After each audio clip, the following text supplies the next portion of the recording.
আমরা আজকে দেখব যে কিভাবে এবিবি ইনভার্টারের প্যারামিটার চেঞ্জ করবেন। আসলে এগুলো হলো ACS 310-এর ইনভার্টার। এটা আমরা কিভাবে প্যারামিটার চেঞ্জ করব সেটা দেখাবো। ফার্স্ট অফ অল আমরা নর্মালি এরকম থাকবে নর্মাল। তো ফার্স্ট অফ অল আমরা পরবর্তী যদি প্যারামিটার চেঞ্জ করি লকটা করলে ভালো হয়। লক করে নিলাম বা কপি যদি করি সেগুলো ক্ষেত্রে লকটা করে নিলে ভালো হয়। আচ্ছা, এন্টার দিলাম। এন্টার দিয়ে এখানে বিভিন্ন স্টেপ আছে, দুইটা অপশন আছে। যদি আমি এটা থেকে ফুললি এটা থেকে কপি করি সেক্ষেত্রে আমার এই কপি দিয়ে আপলোড পরে ডাউনলোড করতে হবে।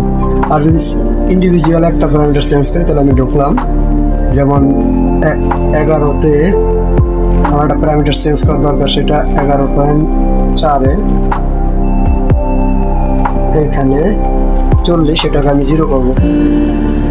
সরি, এটা আমরা 0 করবো।